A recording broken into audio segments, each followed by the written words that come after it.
Cette tortue kawan de 28 kg et âgée d'environ une vingtaine d'années a repris la mer après une longue pause dans le centre d'études et de sauvetage des tortues de Méditerranée au Grau-du-Roi.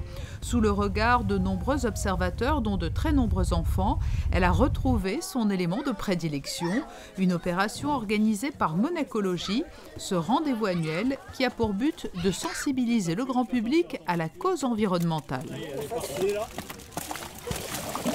La volonté était de créer un événement un petit peu sympathique qui puisse attirer les enfants et puis qui ait une raison d'être en termes de conservation de la biodiversité. On a décidé de relâcher une tortue aujourd'hui. On a monté une opération qui s'appelle Tiger Turtle qui consistera pour les prochains lâchers à les équiper de balises Argos.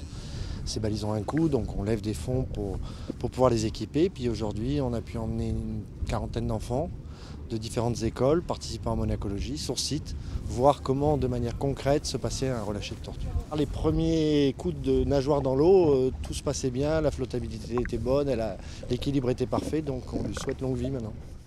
Pour nous, c'est la fin d'une belle histoire. C'est un petit peu notre raison d'exister au niveau du CESMED.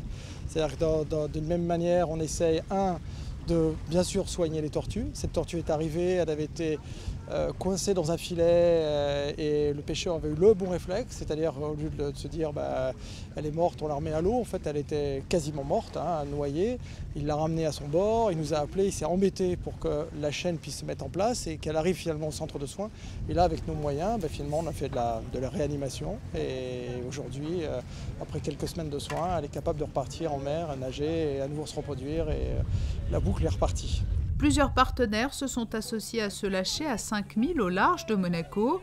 Parmi eux, le musée océanographique et le WWF qui a mis à disposition son bateau.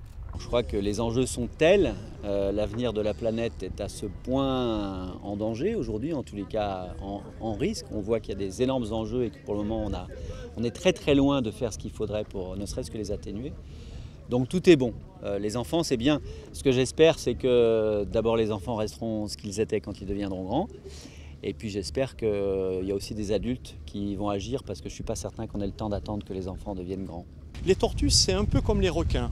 En fait, on ne le croirait pas, mais c'est des top prédateurs du milieu marin. C'est des animaux qui n'ont pas beaucoup de prédateurs, à part l'homme, qui souffrent beaucoup de la surpêche, des filets dérivants, de la pollution, et qui sont pourtant extrêmement utiles à préserver l'équilibre des océans. Le musée océanographique va d'ailleurs, dans les prochains mois, lancer un vaste programme autour des tortues kawan, en réalisant une promenade Méditerranée dans les jardins qui longent l'édifice et en créant un centre de réhabilitation entièrement dédié aux tortues.